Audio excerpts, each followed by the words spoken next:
আজ বৃহস্পতিবার ২৭শে চৈত্র ২০২৫ সালের ১০ই এপ্রিল। মীন রাশি, মীন লগ্ন, পাইসেস সাইনের জাতক জাতিকাদের দিনটি কিন্তু মধ্যম প্রকৃতির অতিবাহিত হবে।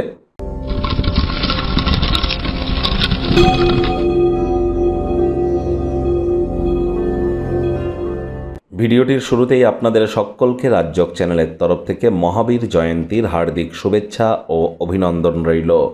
আজ বৃহস্পতিবার। অবশ্যই আপনারা স্ক্রিনে দেখতে পাচ্ছেন দেবগুরু বৃহস্পতির বীজমন্ত্র ওম গ্রাং গ্রিং গ্রৌং স গুরবে নমঃ। এটি আজ আপনারা ১০৮ বার জপ করুন, না অত্যন্ত উপকৃত হবেন। হলুদ রঙের বস্ত্র পরিধান করুন এবং চেষ্টা করুন যতটা সম্ভব যোগব্যায়াম, ধ্যান, প্রাণায়ামের সাহায্য নেওয়া যায়।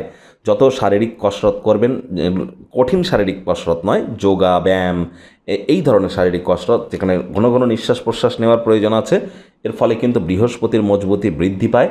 আর আপনারা স্নানের পর, যারা শারীরিকভাবে দুর্বল আছেন, স্নানের পর আপনারা নাভিতে কিছু হলুদ কিন্তু লাগাতেই পারেন। কাঁচা হলুদ বেটে আপনারা লাগাতে পারেন। পরিবার পরিজন, আত্মীয় স্বজন, আমাদের পাড়া প্রতিবেশী, সন্তান সন্ততি, আমাদের বিবাহ, আধ্যাত্মিক চিন্তন চেতনা, জ্ঞান, নাম যশ খ্যাতি ঐশ্বর্যের ধারক কারক বাহক গ্রহ কিন্তু বৃহস্পতি।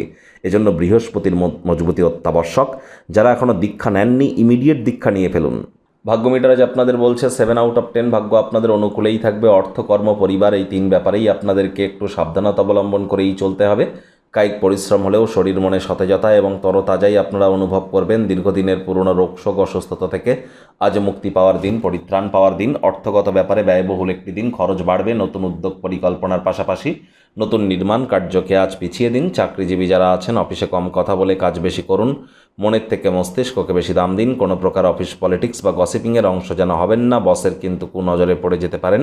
রাজনীতিবিদ যারা আছেন, জনসংযোগ বৃদ্ধি করুন। কঠোর কায়িক পরিশ্রমের কোনো বিকল্পই কিন্তু নেই। শিক্ষার্থী বিদ্যার্থীরা যে কোনো প্রকার পরীক্ষা প্রতিযোগিতায় সফলতা অর্জন করবেন। উচ্চশিক্ষার জন্য যারা বিদেশ যাত্রার কথা ভাবছিলেন, ভাগ্যদেবীও আজ আপনাদের পক্ষেই আছেন। সন্তান সন্ততি থেকে থাকলে তারাও তাদের কৃতিত্বের দ্বারা আপনাদেরকে গর্বিত করবে। হাউস ওয়াইফদের জন্য দিনটি এক প্রকার বেশ। প্রেমিক প্রেমিকা, স্বামী স্ত্রী উভয়ের ক্ষেত্রেই বলবো, দিনটিকে যতটা সম্ভব রোম্যান্টিক করে তোলা যায় সেই প্রচেষ্টাই আপনাদের করা উচিত। অবিবাহিতদের বিবাহের যোগ পরিলক্ষিত হচ্ছে। যারা প্রেমে পড়েননি, তাদের জীবনে স্বপ্নের নারী বা পুরুষের আগমন আজ কিন্তু হতেই পারে। একটু প্রচেষ্টা আপনাদেরকেও করতে হবে।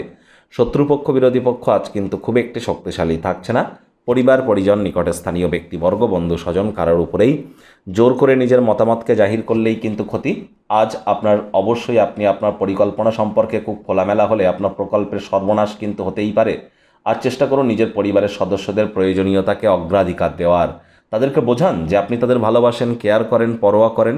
তবে মুখ দিয়ে বলে বুঝিয়ে কিন্তু লাভ নেই। সংবেদনশীল কর্মের মাধ্যমে বোঝানোর চেষ্টা করুন। আবারও বলছি, মানি ম্যানেজমেন্ট সম্পর্কে জ্ঞান কিন্তু আপনাদেরকে বৃদ্ধি করতে হবে।